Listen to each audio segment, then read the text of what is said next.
창세기 21장 8절. 아이가 자라매 젖을 떼고 이삭이 젖을 떼는 날에 아브라함이 큰 잔치를 베풀었더라. 사라가 본즉 아브라함의 아들 애굽 여인 하갈이 낳은 아들이 이삭을 놀리는지라. 그가 아브라함에게 이르되 이 여종과 그 아들을 내쫓으라.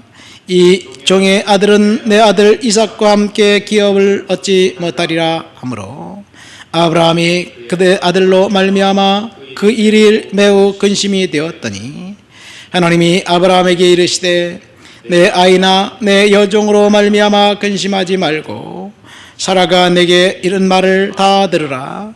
이삭에게서 나는 자라야 내 씨라 부를 것임이라. 그러나 여종의 아들도 내 씨니 내가 그로 한 민족을 이루게 하리라 하신지라.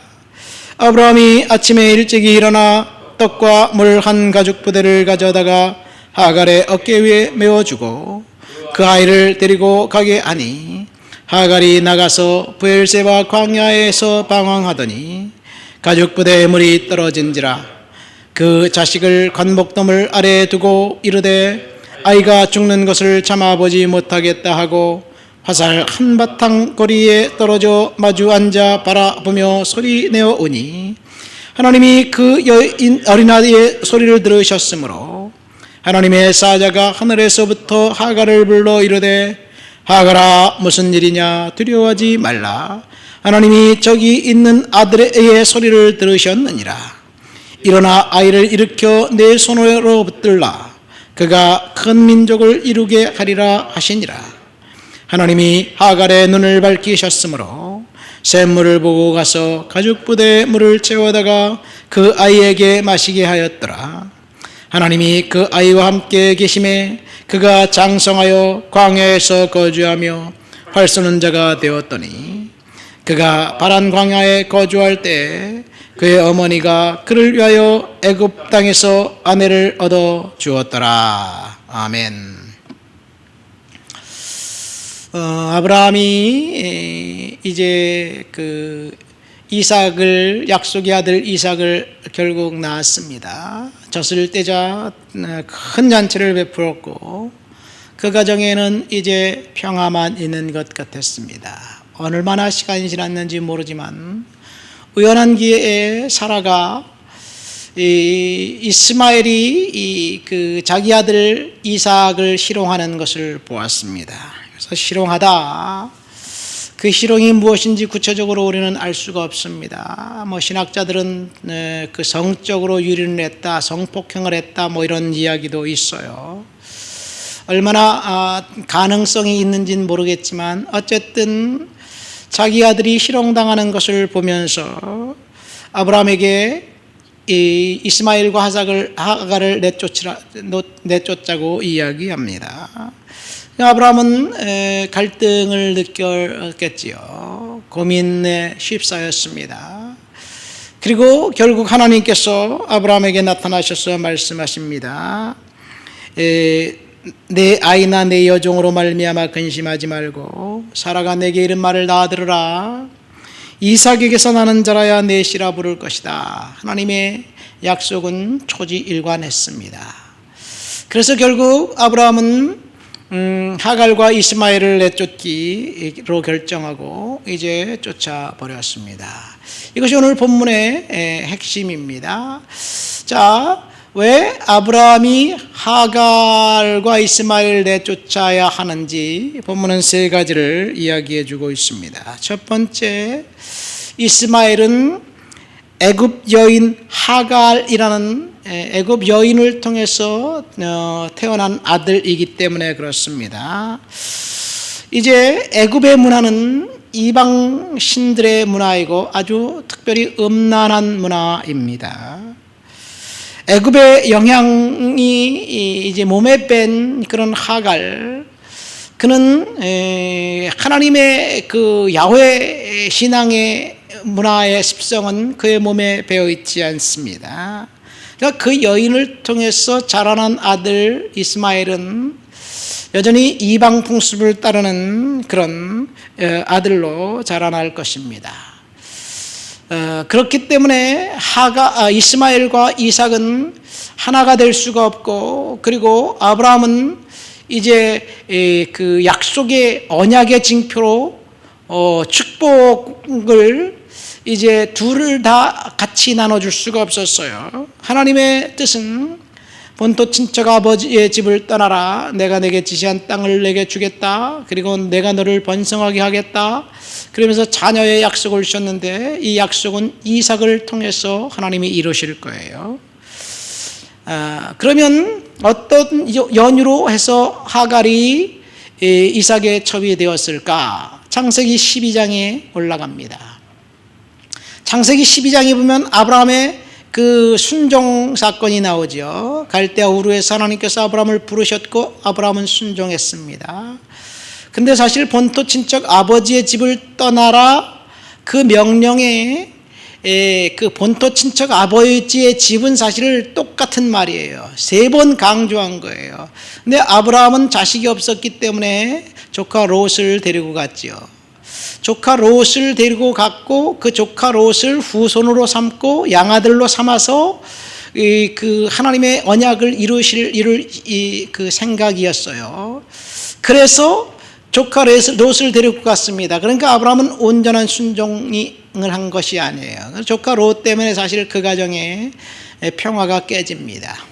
천신만고 끝에 가나안 땅에 도착했는데, 그래서 거기서 하나님이 이제 이 땅이다 아브라함에게 이야기하죠. 그래서 아브라함이 거기서 하나님께 번제를 드립니다. 그러면 약속을 붙들고 순종했고 언약의 땅에 왔으면 축복받아야 되지 않겠어요? 그러나 거기 그 땅에 기근이 듭니다. 그래서 아브라함은 이제 남방으로 옮기다가 결국 애굽으로 가지요. 그 기근은 하나님이 주신 기근일 수도 있습니다. 순종하고 분별해서 하나님이 지금 무엇을 원하는지 그 자리에 있어야 되는데, 아브라함은 자신의 지혜를 따라서 약속의 땅을 다시 떠나서 남쪽으로 내려가다 애굽까지 가요. 애굽에서 무슨 일이 있었죠?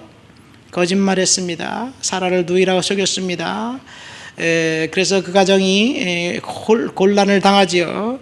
어쨌든 그런 천신만고 끝에 바로 왕이 책망하고, 그러면서 많은 재물과 동물들을 얻고 다시 가나안으로 올라오는데, 그때 하나님 애굽에서 아브라함이 얻은 여종이 하갈입니다. 죄악 가운데 있을 때 내려가서 애굽에서 얻은 첩이 하갈이에요. 그리고 하갈을 통해서 아들을 낳습니다. 왜 하갈을 통해서 아들을 낳나요? 약속을 기다리다 보니까 하나님이 침묵하시고 아들을 주지 않으니까 사라가 아브라함에게 제안했죠. 나는 아들을 낳을 수 없을 것 같아. 그러니까 하갈을 여종과 동침해서 아들을 낳고 그 아들을 양자 삼아서 우리 하나님의 약속을 이룹시다. 어쩌면 하나님을 인간이 도와주려고 했던 것 같아요. 사라가 아브라함이 하나님을 도와서 하나님의 뜻을 이루자, 이런 인간의 계획이 결국은 하갈을 통해서 이스마엘을 낳았고, 그리고 이스마엘을 낳은 그 다음 하나님은 13년 동안 침묵하셨습니다. 사실 인간의 꾀로 뭔가 일을 할 때 하나님이 침묵하시는 것, 그래서 13년 동안 전혀 하나님은 나타나지 않아요. 그 전에는 하나님이 아브라함과 계속 나타나서 말씀하셔요. 12장도 그렇고 13장도 그렇고 15장도 그렇고 18장도 그렇고 하나님이 계속 나타나는데, 그 18장에 나타난 것은 하갈이 이스마엘 얻고 난 다음에 이제 13년이 지나고 난 다음 아브라함이 나이 99세 때 나타난 것이 18장이에요. 그러니까 인간의 계획으로 하나님을 돕으려 하다가 결국 하나님은 침묵하셨어요. 이것이 이스마엘을 얻게 된 계기입니다. 어쨌든 하나님은 하갈과 그 아들을 내쫓으라고 말씀하셨어요. 두 번째 이유는, 이스마엘을 내쫓아야 할 이유는 이스마엘을 하갈이 아브라함에게서 낳은 아들이라고 표현되어 있습니다. 9절에 나와 있죠. 이 하갈이 아브라함을 통해서 낳은 아들, 무슨 말입니까? 이 말은 하갈이 아브라함에게 우리 아들 이삭이 장남 아닙니까?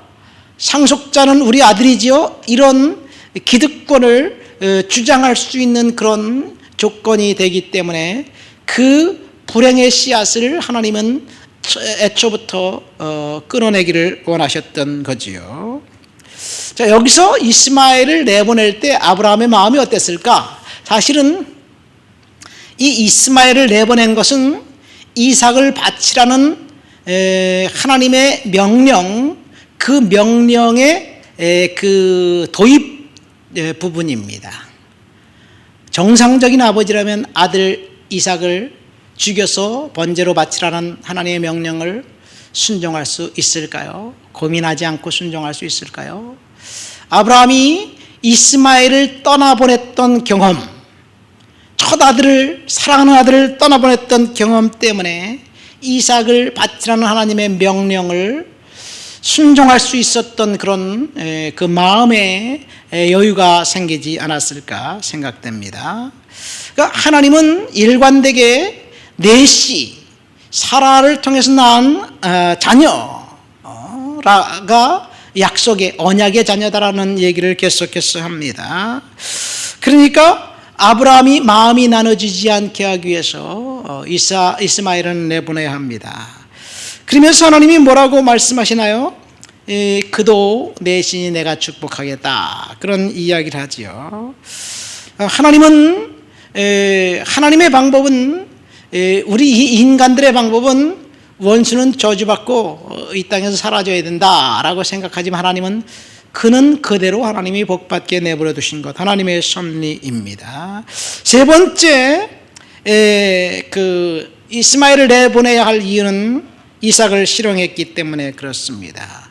앞으로 이제 어린 전막된 아들 이삭은 형인 이스마엘을 졸졸졸졸 따라다니면서 형형 그러면서 귀찮게 굴면서 형한테 모든 것을 의탁하고 배울 거예요.